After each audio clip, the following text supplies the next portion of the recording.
इमरान मसूद साहब तो यूपी के रहने वाले हैं। यूपी कह रहे पढ़ाई लिखाई में पीछे रह गए। पता है आपको सैयद मुसलमानों की रेट ऑफ लिटरेसी 1931 में 24% थी, जब यूपी की 8% थी। और जातिगत सर्वे था तो यूपी में जो सबसे पढ़ी लिखी ब्राह्मण कम्युनिटी मानी जाती थी हिंदुओं में वो 15%, क्षत्रियों में 13%, सैयद मुसलमान 24%, ब्यूरोक्रेसी में 20%। कहां चले गए मेरे भाई? आज बाकी माइनॉरिटीज को आप देखिए, सबसे पढ़ी लिखी आज कम्युनिटी कौन है? हाईएस्ट एजुकेशन में पारसी 0.001% की माइनॉरिटी। सबसे प्रॉस्परस जो सबसे ज्यादा कंट्रीब्यूट करती है इनकम टैक्स में, जैन 1% की माइनॉरिटी। सबसे एंटरप्रेन्योर कम्युनिटी कौन है? सिख 1.8% की माइनॉरिटी। उसके बाद आप देखिए क्रिश्चियंस में एजुकेशन का स्तर कितना है, यहूदी छोटी सी माइनॉरिटी कितना है। और ये जबकि मैं आपसे कहूं आजादी के समय इनमें से किसी एक की भी रियासत नहीं थी, एक दो सिख रियासतें छोड़ दें, जबकि इनकी तो लाइन लगा के रियासतें थी। पटौदी के नवाब, भोपाल के नवाब, रामपुर के नवाब, लखनऊ के नवाब, जूनागढ़ के नवाब, हैदराबाद के निजाम। और आज कहते हैं साहब हम तो मजलूम हो गए। क्यों? जो हुक्मराने वक्त थे वो आज मजलूम हो गए, क्योंकि सेक्युलरिज्म के जाल में ऐसे फंसे और उलझलूल हो गए। वक्फ का जो बिल सदन के अंदर ओवैसी ने फाड़ा है और सदन के अंदर जय फिलिस्तीन बोलने का काम करा है। मैं कहता हूँ सदन के बाहर रोड पर आके ओवैसी ये बिल फाड़ दे, उसकी गाड़ हम फाड़ देंगे। उसे पता है कि सदन के अंदर बिल फाड़ेगा तो कोई कार्रवाई नहीं होगी, FIR दर्ज नहीं हो सकती। वो कौन सी चीज है जिसकी वजह से बीजेपी आपको लगता है छत्तीसगढ़, राजस्थान, MP जीत गई? हम समझाते जिस तरह का मीडिया नरेंद्र मोदी जी को मिला है, ऐसा मीडिया आप हमें 1 महीने के लिए दे दीजिए और 7 दिन के लिए ऐसी एजेंसीज दे दीजिए और 1 महीने के लिए आज तक। रुको जरा, चुनाव आप हारे कि सारा का सारा दोष आप मीडिया पे मर दें? दलाल, मैं आपको दोष नहीं दे रहा, मैं तो श्रेय दे रहा हूँ। नहीं, आप क्यों ले श्रेय? आपको लपक के श्रेय ले लेना चाहिए।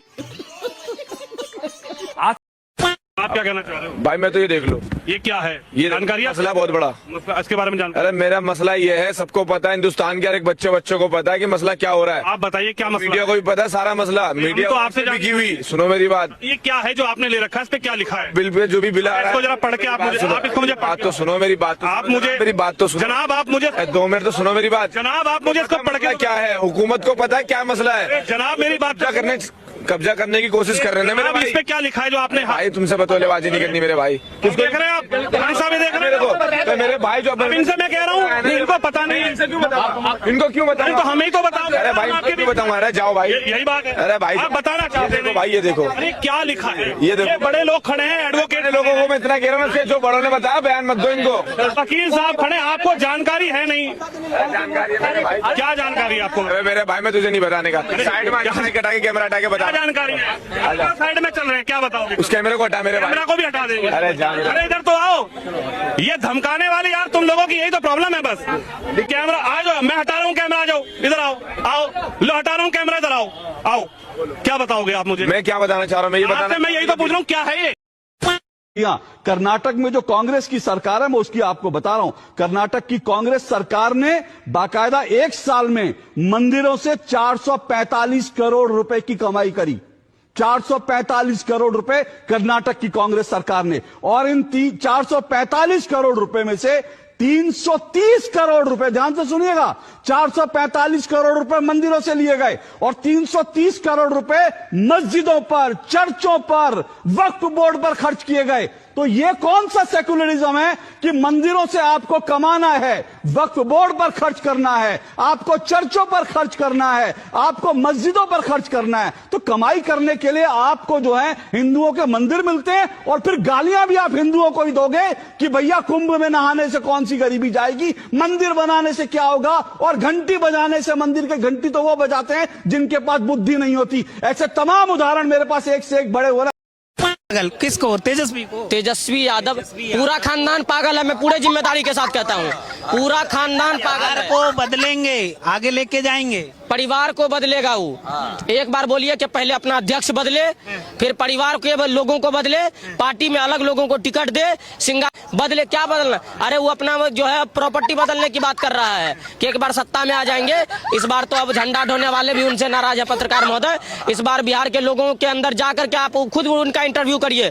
मैं बिहारी यूथ होने के नाते मैं आपको जिम्मेदारी के साथ बताता हूं कि हम एज ए यूथ होने के नाते बीजेपी को पसंद करते हैं और NDA की पूर्ण बहुमत की सरकार बिहार में आएगी। गरीब जनता के हित में कुछ हुआ ही नहीं है, कर ही नहीं रही है, केवल बांटने का काम। अच्छा, बिल्कुल गरीब जनता के हित में कुछ नहीं हुआ है। मतलब देश में अगर 13 करोड़ लोगों को शौचालय मिला है तो वो सारे अडानी थे देश में। अगर देश में 4 करोड़ लोगों को पक्का मकान मिला है तो वो सारे अडानी थे।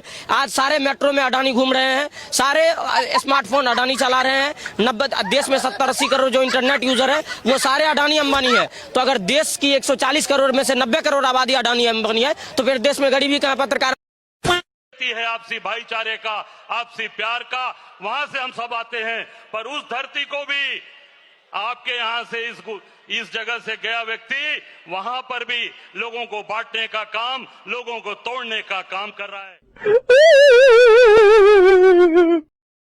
मेरे चाचा ने खुद वक्त किया है। अच्छा, तुम 9,30,000 एकड़ अगर दान करने का दम रखते हो, फिर 80 करोड़ की लाइन में राशन का मांग रहे मोदी जी से। बात तो सही है। फिर नल से जल की योजना का मांग रहे, बड़ा दानी हो तो फिर दाल दे दो मोदी जी, आटा दे दो मोदी जी, नल से जल की योजना दे दो मोदी जी, आवास दे दो मोदी जी, मुद्रा योजना दे दो मोदी जी, है जनधन खाता खुलवा दो मोदी जी। सब कुछ मोदी से चाहिए। इतना बड़े दानी हो तो काहे मांग रहे? पहले अपनी जमीन पे अपना घर तो बना लो। ये बड़ी अच्छी बात कही है। कहाँ गए नरेंद्र मोदी? कहाँ छुप गए हैं? बांग्लादेश का राष्ट्रपति उल्टा बयान देता है और नरेंद्र मोदी जी उसके साथ बैठे हुए हैं, चुप, एक शब्द नहीं निकलता मुंह से। कहाँ गई 56 इंच की छाती? अभी पता था भाई, अभी तूने गाड़ में उंगली किया ना, अभी पता था। अब से कुछ ही मिनटों पहले भारत सरकार ने बांग्लादेश उर्फ कांग्लादेश को दुनिया से काट दिया है। जी हाँ, ट्रांसशिपमेंट एग्रीमेंट को भारत ने फिलहाल रोक दिया है, जिसके बाद बांग्लादेश न सिर्फ नेपाल और भूटान बल्कि दुनिया के कई मेजर कंट्री को ना तो एक्सपोर्ट कर पाएगा ना ही इम्पोर्ट। और उन्हें भारत ने एक तरीके से दुनिया से अलग थलग करके रख दिया है। और ये मोहम्मद यूनुस और बांग्लादेश के उन कट्टरपंथियों को जवाब है जो पिछले 1.5 हफ्ते से भारत को धमका रहे थे। कैसी लगी? आगे स्वाद। माफ कीजिएगा, ध्रुव राठी ने प्रधानमंत्री मोदी को डिक्टेटर कहा, उनकी सो कॉल्ड तानाशाही की चर्चा की, बार की, लगातार की, भारत सरकार की जमकर आलोचना की, लेकिन आज तक ध्रुव राठी पर कभी भी कोई एक्शन नहीं लिया गया। ये बात और है कि प्रधानमंत्री नरेंद्र मोदी के समर्थक शिकायत करते रहे कि इनके खिलाफ कार्रवाई हो, लेकिन ये क्या, ध्रुव राठी ने हैदराबाद में नीलाम हो रहे 400 एकड़ जंगल के लिए आवाज क्या उठाई? कांग्रेस की रेवंत रेड्डी सरकार ने उनके फ्रीडम ऑफ एक्सप्रेशन की इज्जत की और उनके खिलाफ कार्रवाई करने की बात करते हैं। नहीं, मैं नहीं मानता। लेकिन ध्रुव राठी को इससे क्या, उनके लिए तानाशाह तो आज भी प्रधानमंत्री मोदी ही हैं। सोचिए, कांग्रेस की तो अभी भारत में सरकार तक नहीं है, उसके बाद भी इतना आतंक, इतनी तानाशाही, वो भी इतने बड़े यूट्यूबर पर जो खुद को किसी पत्रकार से कम नहीं समझते। वो तो देश में मोदी सरकार है जो अभिव्यक्ति की आजादी का मतलब अच्छे से समझती है, उसका सम्मान करती है। हाँ, ये बात और है कि विशेष पार्टी के पैसों में चलने वाले ऐसे धूर्त लोगों को प्रधानमंत्री ज्यादा तवज्जो नहीं देते, लेकिन ये राठी जैसों को क्या समझ लगे। राठी पिछले साल चुनावों के वक्त जिस कांग्रेस के लिए इतना प्रचार कर रहे थे, आज वही कांग्रेस उनके खिलाफ कार्रवाई कर रही है। रेवंत रेड्डी खुद एक पर कार्रवाई के आदेश दे रहे हैं। ध्रुव राठी और दिया मिर्जा पर कार्रवाई का आदेश भी उन्हीं का है। जिस संविधान ने न्याय के रास्ते खोले, उन्हीं रास्तों को वक्फ कानून ने संकुचित कर दिया गया और इसके दुष्परिणाम क्या हुए? कट्टरपंथियों और भूमाफियाओं के हौसले बुलंद हुए।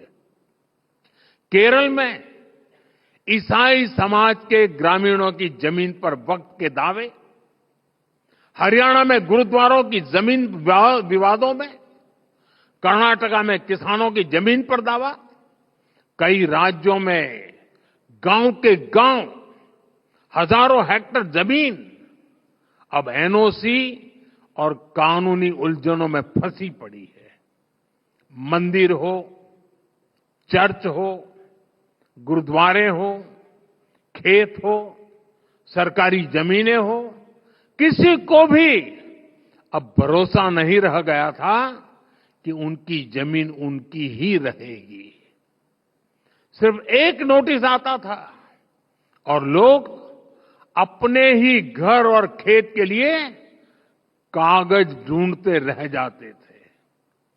जो कानून न्याय के लिए था, वो डर का कारण बन गया। ये कैसा कानून था? साथियों, मैं देश की संसद को सर्व समाज के हित में, मुस्लिम समाज के हित में एक शानदार कानून बनाने के लिए बधाई देता हूं।